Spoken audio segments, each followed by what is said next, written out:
Have you noticed that every app you once loved somehow became frustrating? I mean, really think about your digital life for a second.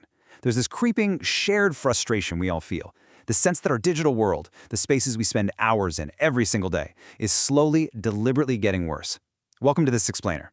Today we're going to unpack the hidden architecture of the internet and discover exactly why the things you love online are actually designed to betray you. Seriously, just think about it.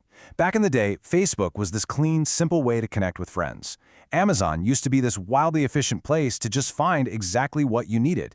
But today, your feeds are completely choked with ads, unrequested content, and sponsored junk. It's basically impossible to find what you're actually looking for. So you gotta ask yourself, is it just bad luck? Are these multi-billion-dollar tech giants just somehow incompetent? Or is there a deliberate, hidden system playing out right in front of our eyes? Well, it turns out there's actually a word for this exact phenomenon. It was coined by Canadian writer and activist Cory Doctorow, and it's called Enshittification, or if you want the formal term, platform decay. Doctorow's thesis, which, by the way, literally won 2023 Word of the Year, exposes a pretty dark truth. This decline, it is absolutely not an accident. It's a highly calculated corporate strategy. These platforms are systematically making their own services worse, specifically to extract the absolute maximum value from you. Doctorow breaks this whole process down into a ruthless three-step life cycle. Step 1 is the bait. Platforms operate at a massive loss just to lure you in with a pristine, amazing service. Then, step 2, the trap. Once you're fully locked in, they flip the switch. They degrade your experience to make things better for their actual business customers, the advertisers. And finally, step 3, the clawback. Now they abuse those same business customers, skimming an ever larger share of the value for themselves. It's basically a two-sided hostage situation. And after that, the platform dies. So, if it gets so bad, why don't we just leave? Well, because the trap is entirely psychological. Studies actually show this decay causes real cognitive harm. We stay because of engineered nostalgia, that longing for the good old days of the internet, and a deep-seated fear of missing out, FOMO. You don't migrate away from these enshittified apps because your entire social network is literally held hostage there. Section 1. The fuel. Attention and surveillance. So to understand why they do this, we really have to look under the hood. Welcome to the attention economy, where human attention is treated as a finite, tradable commodity. The playbook here is remarkably simple. They offer you a free service, mostly because the real product being sold is, well, you. Algorithms are measuring every single micro-interaction, your pauses, your scrolls, the exact milliseconds your eye dwells on a post. They harvest all this data and sell your attention in real-time programmatic auctions. Their revenue depends entirely on keeping you glued to that screen. And this illustrates a massive historical shift. Think about it. In the past, industrial capital exploited human labor. But today, digital capital exploits human behavior. It's a completely different paradigm. Your emotions, your time, your psychological triggers, these are the new raw materials, and they're being extracted on an industrial scale.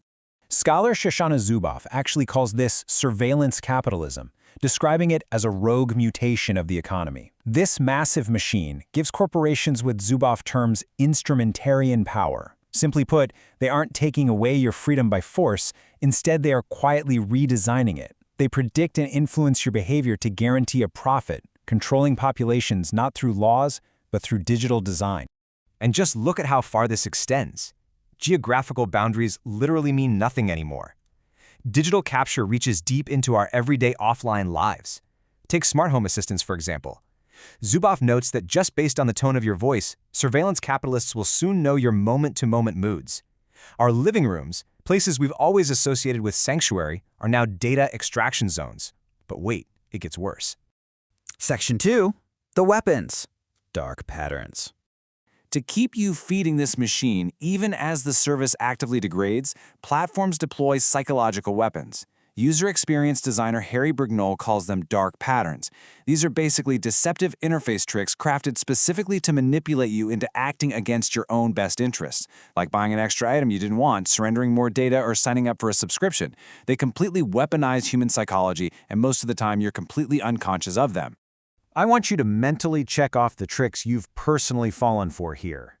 There's insufficient deliberation, like those fake countdown timers pressuring you to buy instantly. Then there's the Roach Motel, incredibly easy to sign up for, nearly impossible to leave. Or how about confirm shaming, where the decline button says something super manipulative like, "No thanks, I hate saving money." And of course, pure compulsion. The addictive loops, the endless grinding, the pay-to-skip mechanics.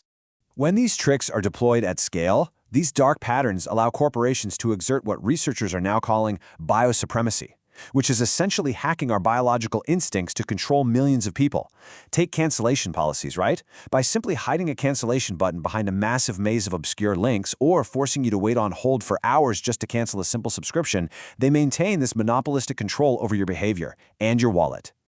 Now, I want to pose a pretty terrifying question. If individual standalone apps are already this manipulative, what happens when they start merging? What happens when you literally cannot live your daily life without passing through a single massive corporate gateway? Section 3. The final boss. Super apps. This brings us to the very next horizon of big tech, the literal final boss of the enshittified internet, the super app. Think about WeChat over in China. Instead of juggling different apps for messaging, shopping, and banking, a super app just absorbs it all. And it is happening in the West right now. Meta is actively integrating AI and shopping directly into WhatsApp. The ultimate goal is to make the super app your new operating system. You never leave, your data never leaves, and their control, it becomes absolute. Regulators are already sounding the alarm on this. The UK Competition and Markets Authority explicitly warns that this market will very likely concentrate into a single, unchallengeable monopoly. Because of these immense data network effects, once a super app takes hold, competitors just die. You end up trapped in the ecosystem, and that enshittification cycle we talked about, it accelerates, simply because they have absolutely zero fear of you leaving. Which brings us to probably the most important question of this entire explainer. Are we just doomed to this matrix of decay?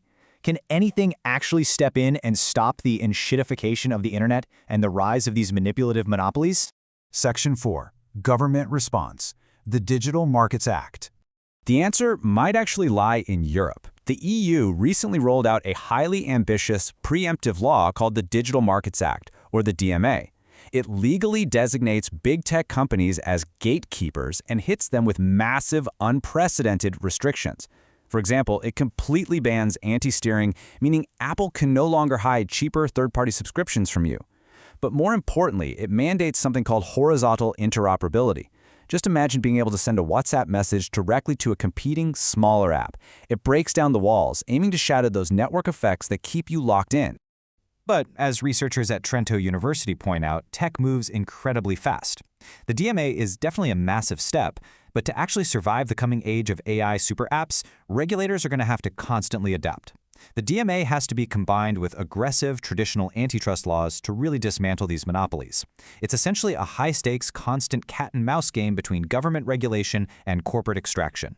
Which leaves us with this final thought. We now know that platform decay isn't an accident. It's the business model. We know exactly what their weapons are, from dark patterns to mass attention harvesting. The laws are finally starting to catch up. But honestly, is it too late? Will these new regulations be enough to restore your cognitive autonomy? Or is the very architecture of the modern internet already too perfectly designed to control you? The next time you open an app and feel that familiar wave of frustration, just remember, you aren't the customer anymore. You're the resource. Keep questioning the screens in front of you.